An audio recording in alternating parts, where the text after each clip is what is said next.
Buttons have been clicked and we're live. Glorious morning, Chop. Good morning, Pepito. How you doing, my friend? It's been a couple of weeks since we've been together. I did one Yeah, with with Mark, and we've done the rounds. You did one with Mark, and now we're reunited. I'm very very happy. I'm back with you. Mark stressed me out last week and whatsoever. No, but It it was was a good nice. one last week, Same and way. yeah, watching the Paradox one was a very good one too. The Paradox one was a banger. Actually, I really enjoyed that. It was a good fun. I learned a lot having not used Paradox before. I liked a lot of that. I was actually glad to have Mark with me because he's much more of a trader focused participant, and I'm not much of a trader. All I ever do is lose money, so I don't have much of an opportunity to learn about how the trading side of things works. Usually just crying in a corner after getting liquidated rather than learning from my mistakes. So it was nice to have him on deck for that one. And I agree, and thank God we got a few big brains on the team to guide us to the light, because we're just random shit posters here. Let me share the stream in the chat, and actually I'll just have Andy up on so we can get started. Super excited to have Andy from HypurrFi. Here he is. Welcome, What's sir. up? Hey gang, how you doing? Hey Andy. Very well, mate. How are you? I'm doing great. I'm up early. I'm like ready to jam. I took my dog out.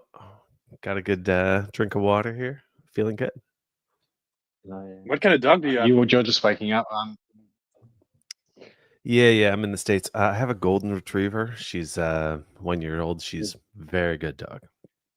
I train her real hard. Like, we do all the stuff. She plays dead. She sits, she stays, she fetches, she does all the stuff. Does she loop stable coins on She Hyperliquid? loops. No, she loops LRTs and LSTs. She's very skilled. Smart dog. You get a good one. She's like, I taught her E mode and it was over. She's like, oh, I'm a yield farmer. Very good yield farmer. Skilled DeFi participant. I love that. That's great. Yeah. Dogfi. Yeah. If we don't onboard humans, we might as well onboard dogs, We've got to find new markets somewhere, and we're just going to go cross species. But no, I've been thanks getting for my the time. kids to do like quick runs, just as new onboard, new participants. Forget the brain rot; they're straight into DeFi. Yeah, we'll get them. Skibbity HypurrFi. That's what we're doing. I love it. No, but very cool, and thanks for taking the time, Andy, and the early alarm clock. But no, super excited to have you on because you're, as I think I've mentioned a couple of times, but the first Hyperliquid team, HyperEVM team to come on. So I think it's going to be a great educational moment for a bunch of the Pythians that are seeing a bunch of Hyperliquid stuff on the timeline, but still maybe not have participated or very, still unsure of what this Hyperliquid hype is. So thanks for the time. And to kick it off, can you tell us, just a bit about you and what you guys are building? Yeah, man. Excited to get you guys kicked off on Hyperliquid. I've been in crypto for a while. Class of 2017. I was just interested as a researcher. I'm a former academic, and so I was a professor at the time, and had kind of gone through the academic ring. I got tenure. I was chair of my department, and you can do whatever you want at that point for research. And I realized nobody I knew about Bitcoin, and so I was like, oh, how can I learn about this? And I realized like, oh, I'm the guy. I'm the nerd who will be into this. Like, I'm into the weird stuff. I was studying video games and social media when it first came out, and like just new sort of communication technologies was my jam. And so I dug into Bitcoin, learned about Ethereum, and that was right when the price run up happened. And so attention really just focused, and there was so much like podcast content and new blog content and all that just kicked off. And I just got sucked in. And the idea of interesting new modes of capital formation with digital assets just captured my attention so much. It didn't make any money. just for the record, just enough to get excited, and then lost it in the crash as well. But I didn't lose enough to lose hope either. But I dove in full time, and I left my job. I happened to get a job at a fintech that was interested in crypto, and that's when the journey really started. Ended up going full time crypto in 2020. Worked for some well-known projects, Status, Avalanche, Avalabs early on, and then Chainlink. I worked for Chainlink for quite a long time doing this. I yapped. I was a Chainlink yapper. I did streams. We had a YouTube show, a podcast, and all that sort of stuff. So I'm intimately familiar with the Oracle space, or at least I used to be. But really, my true love was DeFi and just interesting modes of mechanics. So I had my own startup in bear market. Like as soon I raised money at the very top of the 2021-22 market, just a little bit, and had my own startup. It didn't work out because of the bear market things. But by then I knew these guys and the team that I'm working with now. So the team that I'm working with now is called Last Network, and we raised money early last year to build out our own DeFi chain. And the real idea was like the revenue meta that people have seen now is, we were thinking a lot about like, well, how can we use actual revenue to make sustainable incentives and guide people towards behaviors that are really economically viable, not only for them, but for the chain itself. That this was the idea. As we built that out, part of that was a lending protocol and a stablecoin. And then Hyperliquid happened. And we saw Hyperliquid pop up, and the way that the chain works in relation to the DEX, in relation to all the EVM and all the mechanics. And we were like, oh, damn, like this is it. They're using revenue to do it. Let's deploy on testnet the lending protocol and just see what it's all about. And as soon as we did, interest was just smashing. Like our traffic was insane. There were real wallets, like you could do wallet analysis, and there was like good money of very active users. Or DMs were just full of people from shrimp to whales all the way up who just like wanted to talk about this stuff and learn about this stuff.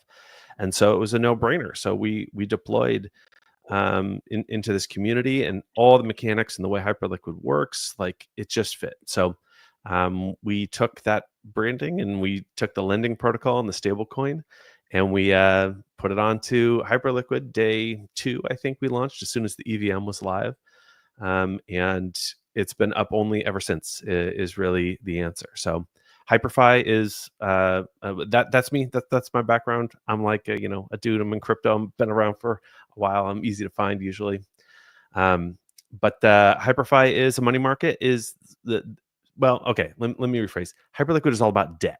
Like we care a lot about debt. Debt's a really cool tool in finance worldwide and historically. Like it's incredibly important. And so we kind of look at debt as this fundamental rail for finance. If you want finance to grow, and that's more than just price go up finance, it's just, letting people do more with their money. You have to have really stable debt rails. So that's fundamentally what HypurrFi is debt rails. And for now, if you go look at the product, we've got a few products along those lines. So the first is pooled markets. And that's just like Aave. It's an Aave v3 fork. They're pooled markets. You deposit assets into the pool. Actually, can I do something right now? I'm going to go click a tweet right now because I've been saving. I was saving this. All right. So HypurrFi is tweeting right now. It's live. We just raised the deposit caps. We had caps on our deposits for ETH and Bitcoin. So that's out now. And I'm retweeting this spaces too, because let's go. All right, so that's out now. But if you deposit Bitcoin, what have you raised? So Bitcoin and ETH, the caps were there are caps that we could only accept so much into the pool, and I'll explain why later in more detail. But we just opened those up, and so people can deposit more if they want to now. So that's live. Yay, announcements. Here it is, share on the screen. Go follow, guys, if you haven't. HypurrFi, the handle. UBTCU ETH, that's another asset that I think we might be able to touch on today. Absolutely. But those are pooled markets. And so if you deposit BTC in there, then you have access to debt across the rest of the pooled markets. You can borrow UETH or Hype or Stake Type or USDXL or other stablecoins, USDHL. There's a bunch of assets in there. And that's just like Aave. It works the same way. You've got some debt ratio as well. People will be very familiar with that. But we also have isolated markets. And so isolated markets are like, instead of everything in the pool, they're Fraxlend markets right now. And we're having some new developments around that in the coming weeks. But an isolated market is like an isolated pool. And so you deposit something as collateral. Sol, for example, Solana is available on Hyperliquid EVM.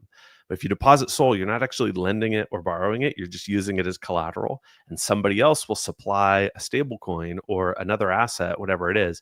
In the case of Sol, it's a stable coin. And then if you had deposited the Sol as collateral, you could borrow that asset from another person instead of from the protocol itself.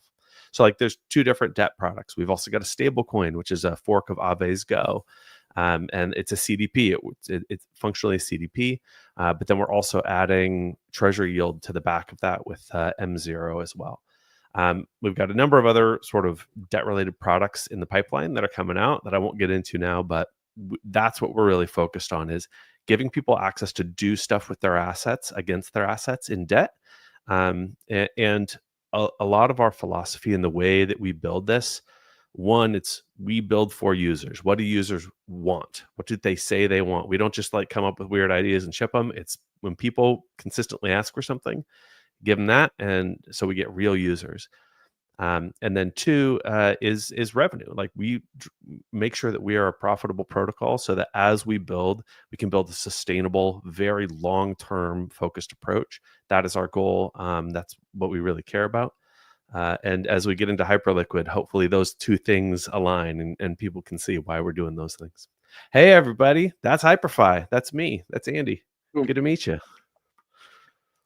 To go back, maybe this is the day we mend the bridges and cross-pollinate the link marines and the Pythians.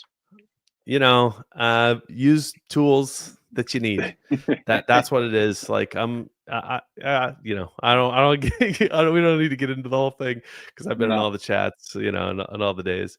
But you know, Pyth's been a great oracle for us. Like you guys have been there since day one, and so it's a no-brainer. You know, you use the tools that are the best for what you need. And right now, we need Pyth. It's a great tool. We love it. You guys have been awesome. Great to hear. So to go back, I guess, to what was the haha moment on this Hyperliquid launch and whatsoever. I think you touched upon it, but are we now late to Hyperliquid? Like, should I just forget about it and I've missed the train? Oh no, it's just getting started. So I was resistant. I didn't get airdrop or anything like that. I was resistant to Hyperliquid because there's so many chains that were coming out, right? It was just like chain fatigue. What's what, and still we see that, and that's unfortunate because some of them do a great job. Actually, some of them are actually really sharp and good ideas that are different constructions from what you might think. And Hyperliquid turned out to be one of them. You're definitely still early. The attention on Hyperliquid, the mind share that you see on socials, people talking about it, is greater than people actually going and doing the thing. And people are going. So like funds are coming. TVL's there. Like there is a real activity. It's very exciting times. But it is there's still plenty of room in these early days, in my opinion. But the thing about it that really kind of clicked for me is so Hyperliquid, if your audience isn't familiar, is a chain, but it's also a perpetuals DEX. So perpetuals, it's a great trading platform. And that's the part that, like you guys said, you're not traders. I'm not really a trader either. And so that's kind of why I stayed away from it. I was like, well, I don't get this stuff. I don't want to mess around with it. That's for this other kind of class of, you know, crypto person that I'm not. And that is the case. Like it's a trading DEX and traders love this thing. But that's the key, is traders love the DEX. And so I was like, okay, what is this? Why do people love it? The experience and the product around not only perpetuals themselves and the way they work, but the way that Hyperliquid went about creating this product for their users is absolutely golden. Like, it is the best. It is a DEX that is incredibly intuitive to use. The liquidity is really deep. It has like these features on it that make it really easy to monitor your position and enter and exit and close positions with minimal loss, like on slippage and things like that. Like, it's really, really sharp and really good. Has really low fees as well, compared to a lot of sexes and definitely other DEXs. And so it ended up being this product that captured mind share. And so that's thing one, is like, it has a passionate user base, not because of the airdrop. That helps, obviously, but it had a passionate user base before then, because the product is so damn good. Like, it's crazy good. And if it's responsive and good for me, and I'm like not a trading mind, and I feel good using it, even when I'm losing money, because it's perps. I'm losing money, just like Chop up here. That is like something that gets into my brain as like, oh, these guys get it. They're building a great product for a particular set of users. And so it is a very finance and trade focused chain. And that's different than a lot of other chains, because they went after this particular niche and said, this is important to me. NFTs and art and all this other stuff that can be on chain. A lot of chains say like, we want it all, and absolutely we want it all, but like, we're really focused on finance. And it's so clear that the team and the DEX and the way this thing is constructed is about finance, that you know what you're getting and what you're going for. And so that really actually spoke to me. I was like, oh, okay, we're just doing this one thing. We're just really focused on this sort of element of crypto and of DeFi. And so we can focus. And that just kind of like opened up this light bulb moment. The other piece is the way that the core Hyperliquid team, interacts with the world. And that is, they don't generally, like, there's a podcast once a quarter from the founder, but the way that they treat everybody in the ecosystem is credibly neutral. They don't give out grants. They don't pick out winners. They just try to stay out of all sorts of things. And that comes from infrastructure and tooling, like Oracle's, for example. Oracle's come to them and say, hey, we want to launch on Hyperliquid. What do the grant situation look like? And they're like, here's the docs. Figure it out. And they say that from Pith on down to upstarts, on down to Chainlink, on down to everybody. And I've seen that again and again with data analytics projects, huge names in crypto, with DeFi protocols, with everybody, like apps, NFT collections, like whatever it is. Here's the docs. Find your way. Talk to the community. We'll welcome. You're welcome to be here. And that's a totally different perspective to, especially when there were just chains popping, once every other week for a little while. There's grant programs, and they're set up, and there's like all this to make it really easy for users and builders to come on, but that ends up picking winners. And that's not like, it's not fair, really. And it ends up, by creating bias and all this trouble. And so instead, like, we saw this wide open field of like, oh, okay, we could just go, and nobody can stop us. And it's just up to us. If we build a good product and build community, we'll do fine. We'll win. And we've done that. That's exactly what we did. We just dug in our heels. We grind, like, we made a great product. And we had that opportunity because somebody else wasn't selected as the canonical, DEX or the canonical lending protocol. Just go, just ship. And that's very much what our team loves and is all about. So I don't know, that's there's a lot more to it, right? Like the hype token and the buybacks and like all this other stuff, the other sort of products alongside the DEX that the team is building, HIP2 and HIP3 and all these things. Like, there's so much opportunity that's coming. I don't want to get into all of it because it's a flood, but that's like the start of like why we care. Yeah, I have a question, Andy. I think can be tough for people to wrap their heads around what HypurEVM and Hyperliquid are doing in conjunction with each other, and maybe it would help to explain, is what HypurrFi are doing complementary to Hyperliquid, or complementary to HypurEVM, or complementary to both? Like, how do they kind of fit together in the scheme of things? Yeah. So Hyperliquid, the DEX, is on chain. It's on its own, L1 chain. It uses BFT consensus, kind of its own, and we'll see what that looks like as they open source. But then it kind of has think of it as a partition where it's the same chain, but then there's a different block speed and same chain, so same blocks, but a different block speed that like it's kind of layers of blocks under on the same chain that work as the Hyper EVM. So there's this DEX machine, and then there's the virtual machine, and they're sitting on the same chain. That's helpful to understand. But if you're trading and you're like a hedge fund, for example, and you're running a basis trade, so you're long an asset on Hyperliquid, but you want to run a basis trade, and so you want to go short that same asset somewhere else. You basically have to go to another DEX or another exchange to go do that. By having these two things on the same chain, what you can do is you can go long an asset on Hyperliquid, the DEX in the perpetuals, but then you can go short that asset via lending protocol on the EVM. And it's the same chain using your same wallet in two different positions. And it just monitors the same. And so your accounting gets really easy, and setting that up gets really easy. So that's the sort of thinking that they're coming into this with, is people want to do more complex financial interactions than just set a long or set a short or just hold assets. They do want to do those things, but you want to be able to set up these other interactions as well within a single block potentially, right? And that's sort of the key, is as we get into more complex interactions, such other things could be baskets and bundles of trades together in vaults, or baskets and bundles of yield positions in lending and DEXs and LPs.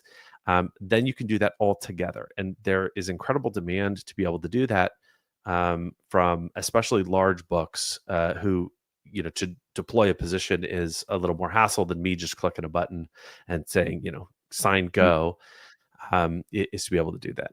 And there's great demand for that as well. And so that's, again, the users have been asking for this. It's we want to be able to hedge our positions in different ways. So that's kind of the core idea of how these things are complementary. Yes, you can trade, you can set up, leveraged positions on the DEX, but what else do I want to do at the moment? I just want to farm stables too.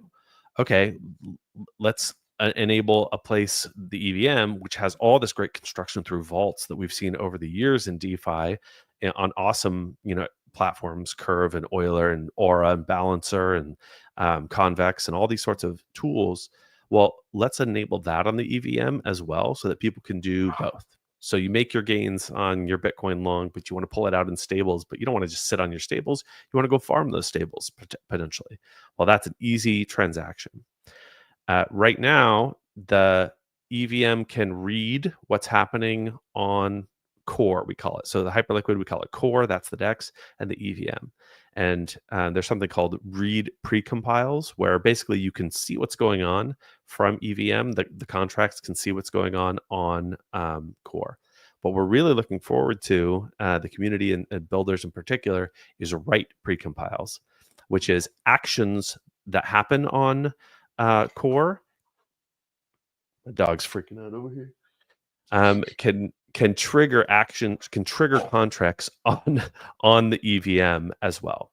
And so that's the next sort of level that we're actually really looking forward to right now. Like if you think about an Oracle, right? What Oracle does is it gives you price data, and it gives contract a price, and the contract can say when the price reaches X, then trigger, and this happens.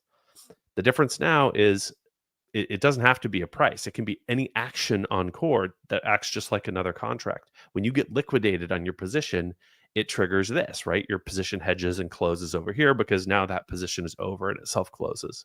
Or when I close the position here, it automatically closes there. So again, you can close those sorts of things. And that could be cross-asset and cross-contract and cross-multi-protocol and all sorts of things. So those are the types of interactions that we're really excited about, is more complex financial interactions that mimic what people are doing in the real world through back offices and banks with multiple desks of people and phone calls and all that sort of traditional flow. Is, well, somebody could set that up in a series of contracts and click deploy, bang. Now you've got, a Wall Street hedge fund position on chain. That's the potential that we're looking for, and we're actually getting pretty close to that. Yeah, so that opens up the opportunity for a whole new range of on-chain primitives, basically, doesn't it? For all sorts of different things. Exactly. That's what we're looking forward to now is, and market makers, high frequency traders, they've been playing with Hyperliquid because of the liquidity depth, but these guys all come from quant hedge fund backgrounds, and so they're seeing like, oh, this is more than just the next, Binance. This is a DEX with massive liquidity and massive user base and good features, with the rest of finance being built alongside it on the back, which is just incredibly exciting. And then, frankly, then they drop a token to this massively passionate group of highly motivated traders and start buying it back. And the revenue from the DEX starts buying back the hype token. It buys back $3 million worth a day. Like 99% of the revenue that the DEX makes just buys back the token. And so the token goes up, right? And they dropped it to traders who are people who are on the perps DEX who are losing money already. Like the tokenomics of this thing all of a sudden are really nice and really clean. The hype token is fantastic. After yesterday's dip, it's one of the ones alongside Bitcoin that starts recovering first. And so it's got these awesome economic fundamentals as well, as this future of finance. Actually, I'm not saying it as a meme, but like this future of finance outlook and what people are building. And you start putting those together, and that's why you're seeing people really passionate about the community and about the coin. And there's some other things about the token too that and the chain that are just really bullish and exciting from a price standpoint, frankly. So I just get going on Hyperliquid. No, but I agree, Right, and it's kind of like you mentioned a bit like, oh, we had seen those chains pop out every week, where it's like, oh, they're gonna go get the infra, they're gonna go get the big players before or at time of launch to hopefully get some users. Where Hyperliquid kind of just flipped the thing on its head, where it said we have the liquidity and the users, now come play if you want. If you don't, you'll miss out on the train and on the hype train, I guess. So I mean, well, I think it's important that they don't frame it like that either. They say, here's the tools, come build if you want. The community is like, you're missing out. Get here. But the team is like, you're welcome to trade elsewhere. This is how we've built it.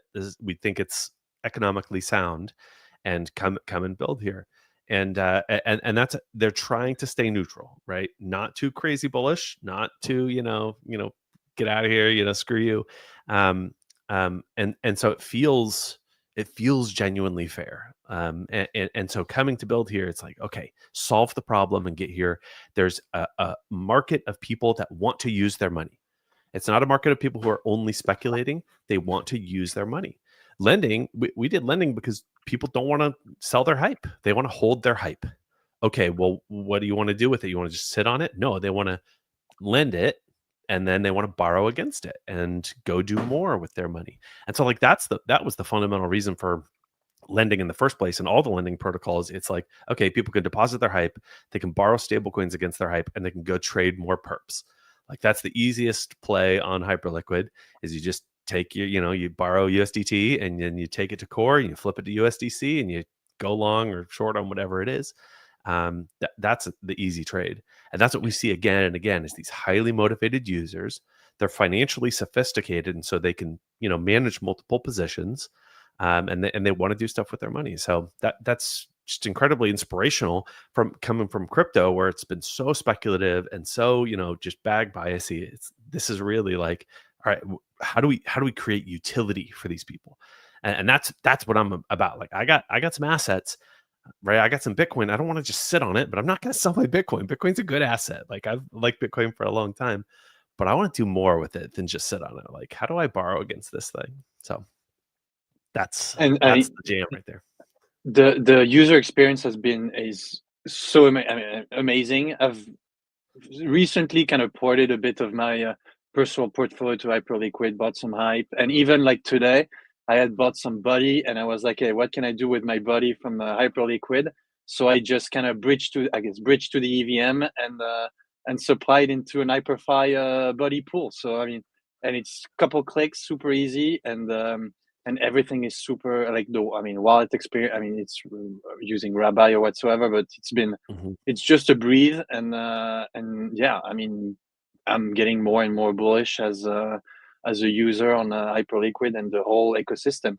So, and I guess to bridge into that, the EVM ecosystem, I mean, bunch of apps now are building great apps. What are the top things you're seeing in the Hyper EVM ecosystem, and maybe what's missing as a second part of the question? Yeah, great question. So the top apps right now are lending and DEX AMMs. So there's, I don't know, 5, 6 lending protocols. Morpho vaults are there. There's a few Aave pools, us and Hyperlend. There's a Liquidity fork as well. There's a lot of stable coins, but not like a wave yet. That's what's coming next, is a wave of stable coins. All the stable coins are going to come. Everyone's coming. Everyone's coming to Hyperliquid is my meme, but it is true. And then there's a fair amount of NFT and memes as well. The memes. So here's the challenge on Hyperliquid, and I'll get into like who's there and what's there and then what needs to come. But first, the challenge is the core audience. They are traders and they are financially motivated and sophisticated, but a lot of them have only been on sexes. They've only come from Binance and OKX and Bybit and like all of these traditional centralized marketplaces, and all they've heard about smart contracts is hacks. That's all they've heard about is smart contract exploits. And so a lot of that money is hesitant to come and play on EVM. And if you go and look at EVM and just say, well, what's new on EVMs? All you see is chain, down only, right? It's just hack. If you just Google it and look around and pay attention to crypto from that lens. And so that's understandable, but that's what we're working on. Is like, how do we create products and show off the audits and track records of these contracts and things like that to bring that liquidity to the EVM, because that's what's missing, is liquidity on the EVM. Now you may go to the TVL charts and look at the Hyper EVM liquidity, and it is up only, and that's great. And I'm not saying that's bad. I love that. So Andy, what's the problem? Why do you need more liquidity?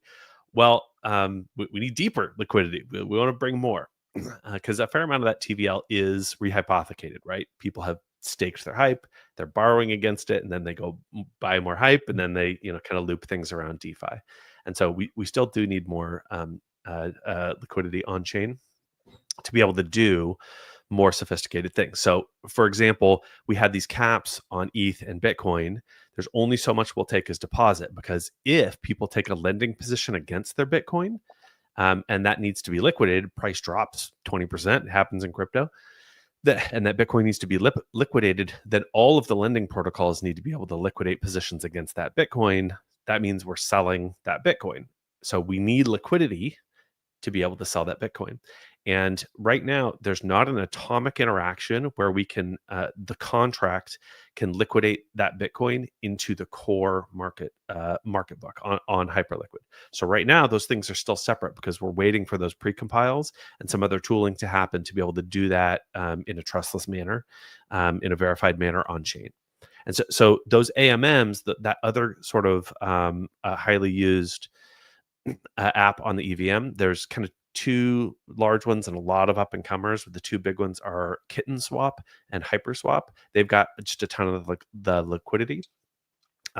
We need liquidity in those pools so that when we liquidate, we can do it quickly and without slippage for positions. And that's the thing that, so Hyperliquid's up and to the right, but we are being held back from straight up by pure liquidity, because there's not grant programs, there's not like these big TVL deals that people are doing with market makers and OTC and all this sort of stuff and KOLs and all that. That's not happening. And so it's not just a flux of $1 billion. Here you go to town, build DeFi around it. If you look at the chart too, it shows it is steady. It's like organic and it's consistent. It's coming in. But that means when we see that 10x of TVL, we're going to have to wait. Like, we're just going to have to wait either for total price movement, which is fine, but like, you don't want to rely on that. You want influx, you want inbound. And so that's what we need next, is we need more liquidity. And the way that we get that is, as people build things next, is what brings liquidity to HypurEVM. And there's a number of systems around that. And so like my DMs, for example, are just full of bridges. I've got 10 bridges in my DMs trying to be the canonical bridge to HypurEVM for assets. And okay, sure, I don't want to pick one, like, just bring the assets. And that's what I talk to with projects from other chains and stuff. They've deployed token and project over here. They talk to me. It's like, okay, we want to come to HypurEVM. We want to bring our LRT. We want to bring our LST. What do we got to do? And I explain sort of the technicals of the process, but really it comes down to, do you have an active community of holders that will bring liquidity to the EVM? If you don't have a plan for that, don't do it. That's what you need to be working on. If you want to come and do a token on HypurEVM, you want to access this excited user base and activated user base, you got to figure out a way to bring more liquidity as well, because you're going to need to make liquidity in your pair as well, so that it doesn't just happen magically, right? You can do incentives and points, but you need to find a way to bring that new liquidity in, because a lot of people are really sticking with their hype. They don't want to sell their hype. They're willing to provide some liquidity, but people are holding on tight to that. And so you've got to find a way to bring that inbound in, and doing that without just paying for TVL, it can be a challenge, right? And so that's the sort of thing that's missing, is like, how do we get people to come on with liquidity? And we see that organically, of course. Like, a lot of these users, they might check it out, bring over a small amount first, and test out the system. How does it work? Because it is a little different. The blocks are a little different. Like, it feels a little different moving from core, like to Arbitrum, to core, to spot, to EVM, into lending protocols. It's complicated. It's not for retail end user sort of stuff. So that's kind of what we're missing, is like that clean onboarding and clean pathing, so that liquidity can come in size to HypurEVM. I'll let you guys go. How much of a role does yeah. the stablecoin play in that equation, Andy, and what you guys are doing with stablecoins on HypurrFi? I imagine it plays a pretty big part in bringing liquidity together. Yeah, stables are huge. We launched USDXL very early because there was a need for a stablecoin, right? That was kind of like holding us back. And that the first couple of weeks is like, okay, people are just bringing hype and stake type. There was no Bitcoin yet. It's like, okay, great. They're just looping hype and stake type. That's not a robust ecosystem. What do we need to do? We need a stablecoin. And so we had the CDP model planned. It was ready to go. It was audited and everything ready to go. We were like, should we do this? All right, it's time to go. Let's launch this guy and let people lever up properly. And that was this major unlock. So stablecoins allow leverage, and they allow different kind of unlocks. And people are really excited about stablecoins, especially with all the new yield-bearing backed ones and different models about where does that yield go. So we have M0, the M token that'll be the M0 Foundation is like a white label stablecoin, sort of, where the M token has US Treasury yield, and then you can use that M token to direct that yield where you want it for your stablecoin. So USDXL, the yield will go to the treasuries to continue to buy back treasuries, and it'll just like exponentially increase its backing asset is the base idea. There's other stuff that comes with that. Others just send that yield directly to the end user. They just port it straight out. You're holding it in your wallet, you just get yield, or into a vault. USDHL is another great M-backed stablecoin that has launched and had great success recently. They use that yield to buy hype, and then they send that hype to the end user, which is kind of a cool model. We have USDHL enabled in the pooled markets. We have a great relationship with that team as well. So stablecoins enable these like different levels of exposure, whether it's leverage, whether it's yield. People love arbitraging stablecoins as well. Like, you put stablecoins in a pool, and one's 99 cents and one's $1. You are between the difference. You buy the 99-cent one because it's going to go up, and the market moves that price up, and now you've made a little bit of money. And it's a way to kind of hedge a lot of risk there. So I mean, just for example, like, I'm not that sophisticated of a trader, but I got a pretty decent, diverse portfolio, and a good chunk of that is stablecoins that are earning yield, because there's some gains that I don't want to lose, right? Like that I have there, and so that's a high demand product and a high demand backing as well, not only for users, but protocols want them too. It's really great to have a stable coin of your own that you can use because they're revenue generating, like they make great money. But then on top of that, it's for us, for example, we've got these debt rails. People want to get in and out of debt. And stablecoins are an awesome way to denominate that and do accounting around that. So you can track the gains and losses and repayment needs. It just makes a really smooth pathway for people who are managing funds, for example, or managing portfolios who really want to track in detail their gains beyond, meme coin paper gains or up only gains. How is HypurrFi thinking about? I'm not sure if you can actually talk about this, but how is HypurrFi thinking about your own token utility and bringing value back to your users? Because that's one thing that Hyperliquid has done extremely well for their ecosystem and community and holders. And I imagine everyone building on top of Hyperliquid will be wanting to do something very similar with their own tokens along the way. Yeah. So this is all right. This is my opinion, and my founder Andrew Lloyd, he's been vocal about this as well. So this is all opinion. Is we're waiting as long as possible to launch our token. So we purchased a ticker on Hyperliquid. It's HypurrFi. You can see it in my name, HYFI.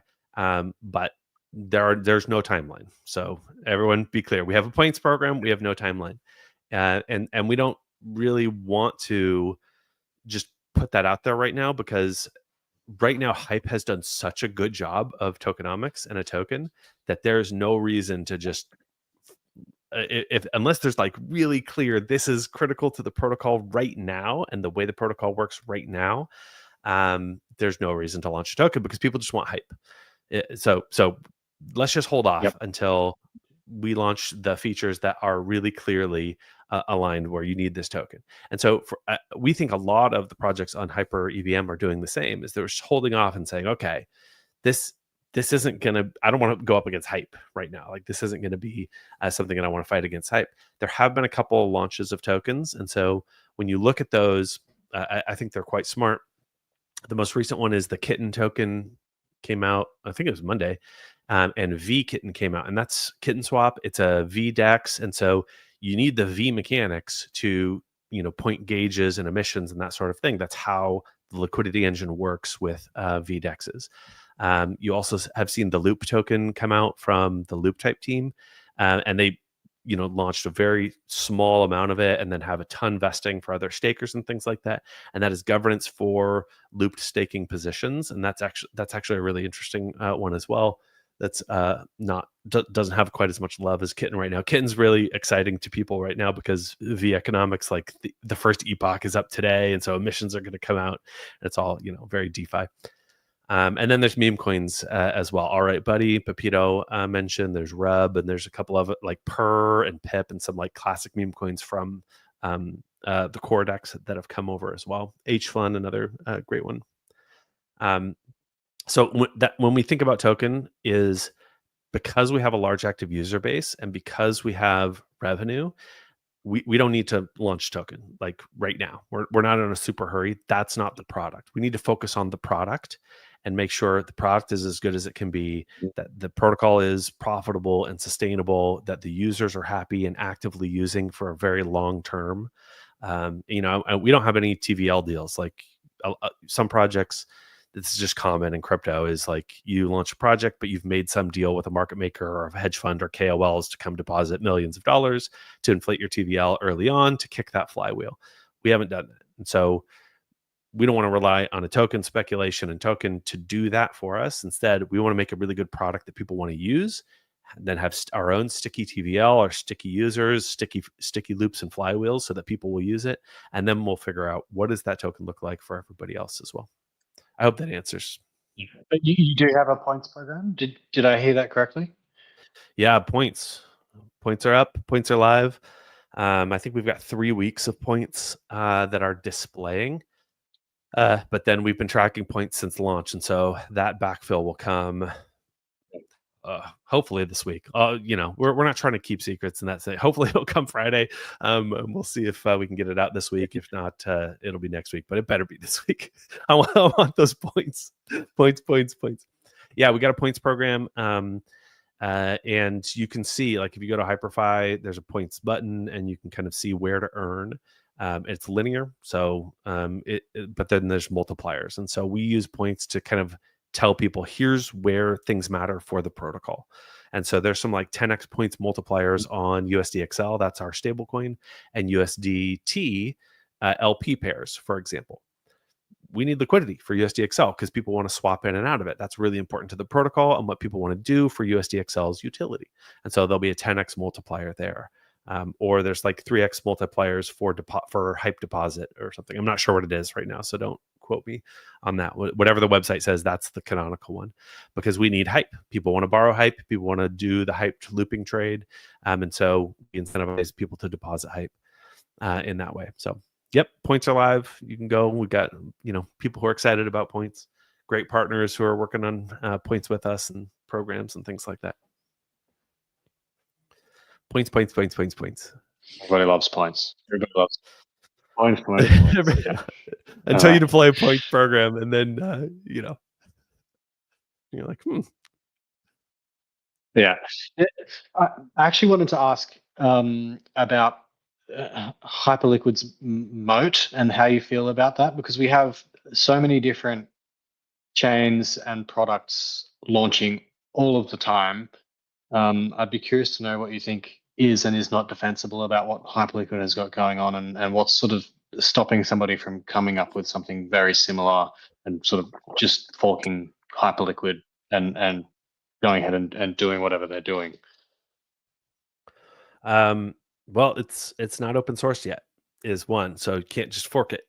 And that's one of the criticisms of Hyperliquid that's very fair, is their matching engine and market making engine and HyperBFT, and the way all this works is not open sourced.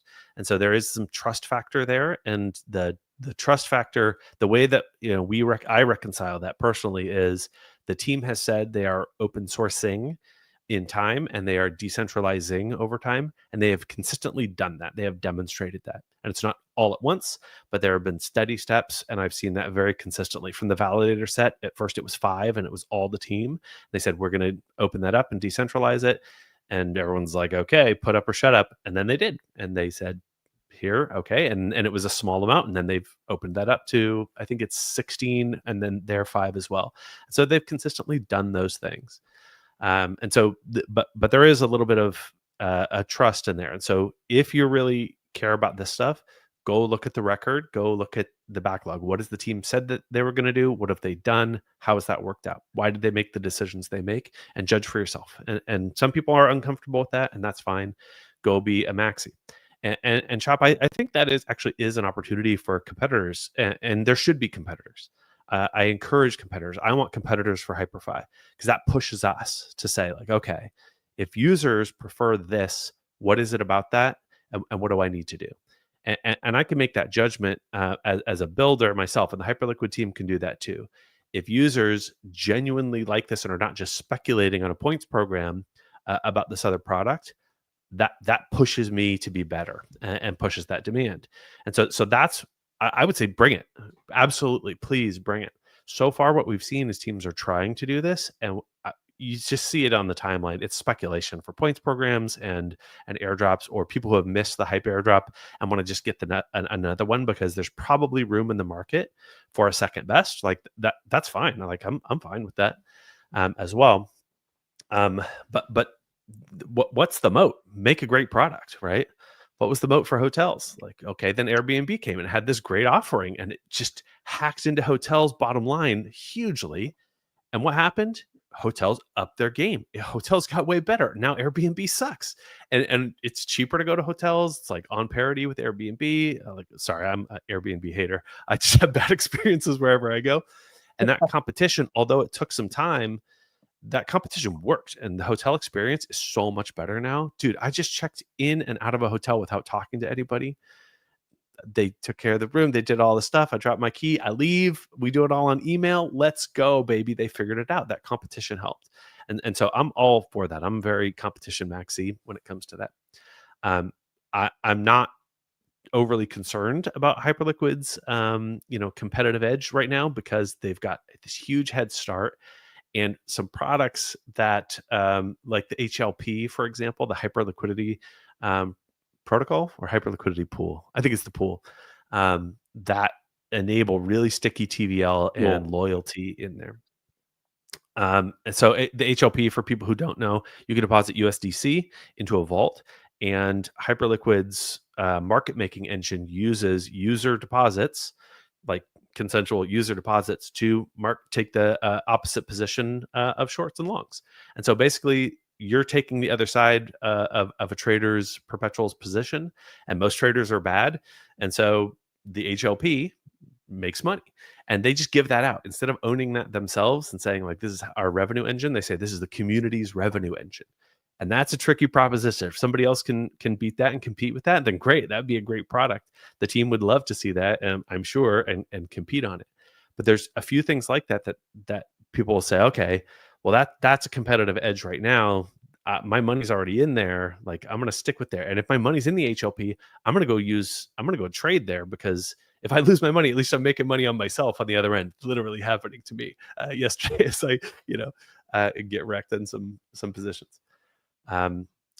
There's other features that are really sticky about Hyperliquid. So HIP2 is spot ticker auctions.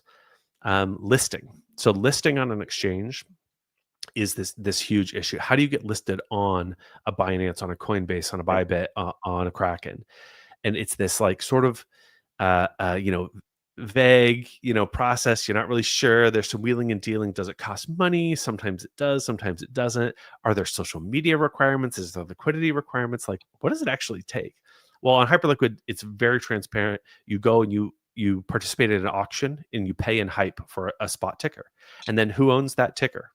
So like there's this page, and I don't know what the link is right here off the top of my head, but every 36 hours there's an auction for a spot ticker, and you can go and you can participate. And they're like, well, actually, I don't know how much they are right now, because the price fluctuates because it's an auction, but you could just buy one and you pay for one. And people do. And people bought meme coins in the early days because it was cheap, and you could just buy a ticker, and that was fun on a new DEX. And now those meme coins a lot have died, obviously, but some have done very well. But HypurrFi, like our token ticker, we bought one. We just bought the ticker, and we can deploy that when we want. But that's the listing process. It's very simple. It's very straightforward. You bought it, you own it. Now, here's what's even cooler about that.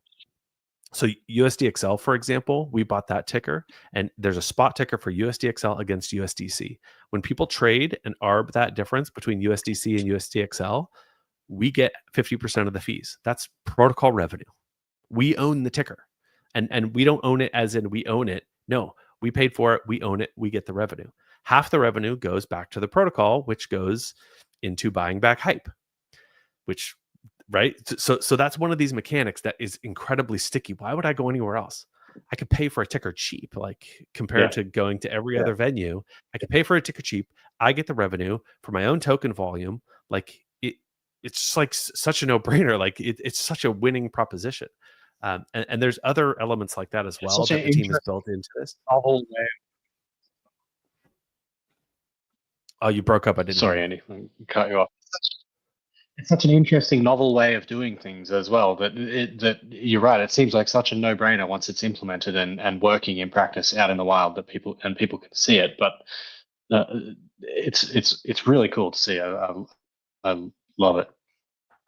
Yeah, and I see Ramsey's asking in the chat, so I'll address competition as well. Like, competition is really good for us as well. This one. But I think that we're still so early that these different products, like if you look at the highest by TVL protocols on Hyperliquid EVM, there's HyperLend, which is a friendly fork of Aave. It is Aave on Hyperliquid. It's different team, but like they have the relationship with Aave, and they're trying to be this, debt home of pooled markets, and add some other features related to HyperCore as well. Great team, love those guys, but it's Aave. We're not trying to be Aave. So right now, there's competition for debt and TVL supposedly, but TVL is a vanity metric. I don't really care about it. I'm more interested in borrows, active borrows. That's where a protocol makes revenue. That's what I like, revenue. That's what I'm into. Felix is a liquidity fork. They have done a great job of building out debt rails, but really it's about supporting stablecoins. They're a liquidity protocol and they're a stablecoin protocol that has USD HL as well. That's out of the Felix team. We're debt rails, so like we're interested in levered positions. We're interested in servicing debt and liquidations. We're interested in serving market makers and hedge funds for position management. So like our stablecoin is a great example. We're not looking to compete with Circle. We're not looking to be this, USDT replacement. We need enough capital in our stablecoin to service debt, and whatever that debt size is, that's the market cap that we're looking for on a stablecoin. And it's not like some market cap goal and takeover. It's how do we use this as a debt servicing tool? We want to service the debt on HypurLiquid. We want to service the debt on Felix, right? There's all sorts of places that people have debt, market makers and solvers. There's debt positions. We're building out a ton of tooling for that in particular.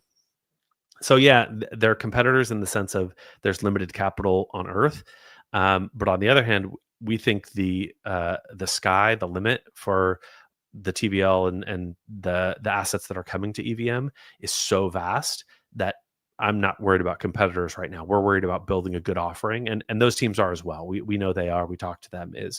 Sure, we start like right next to each other, but they're building this way and they're building this way and we're building this way, and right, we're all building to find those precise verticals.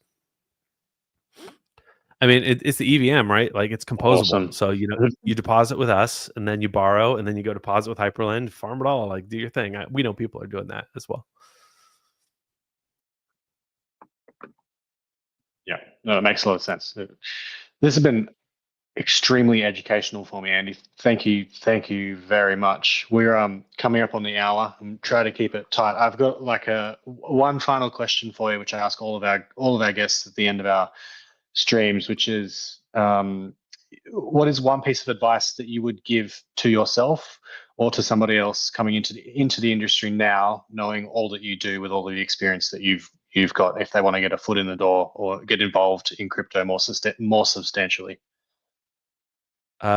Two sides of the same coin and they sound opposite, but they're not. One is trust your gut, like listen to that voice, because if you're in crypto a little bit, you start to see bullshit. You start to see stuff that doesn't add up. So trust your gut on that, and also trust it when it does add up. You're like, I think this makes sense. Don't trust somebody else's gut on that. You got to trust your own, and that doesn't mean like ape full port as soon as you feel good about something, because the other side of the coin piece of advice is be patient. And so patience sucks in crypto. When you see, people posting on CT about, 1,000% gains and all that, a lot of that is bullshit. A lot of that is lies. So heads up. But if you develop that instinct about, okay, this seems wrong and this seems right, and you're patient and you test that out, sometimes you'll be right and you'll be like, I trusted myself and I was right, and I aped a little bit and I was right, but I wish I'd ate more. Okay, don't pay attention to what you aped and what you wished. Pay attention to your gut, because that's a good instinct, right? Or the other way around, like, oh, I thought about this and I aped and it just didn't work out. Okay, pay attention to your gut. What was right or wrong about that? And so developing that instinct in crypto is the secret to success. And over time, like, as you develop that gut and you develop that and you learn who to trust and how to read people and projects and that sort of thing, you'll start figuring out like, oh, here's when I can trust my gut. And that, for me personally, I have done that many times and seen a pattern of results and ignored it or trusted it. And then I saw it with HypurLiquid and I was like, I know this gut. Okay, I'm in. And so this is why we're committed on HypurrFi and building there and just being in this ecosystem, is like, I've seen this enough myself. I trust my gut. I've been patient enough. I'm in. Like, let's go. So, but do that for yourself. It's not only HypurLiquid, it's HypurLiquid too. Come check it out. But trust that for yourself. And as you develop that instinct around projects and people and products, it'll do you well. There's advice. I bet that's beautiful. Yeah. not only good crypto advice, but good life advice. Just to trust your gut and trust your instincts. That's fantastic, Andy. Thank you very with much. my wife, same thing. You know, it worked out really well. So you know, hey, relationship advice. There you go. Awesome, Andy. This has been fantastic. I've learned a lot. Thank you so much for joining us. I'm really looking forward to seeing how things continue to evolve with HypurrFi and with Hyperliquid.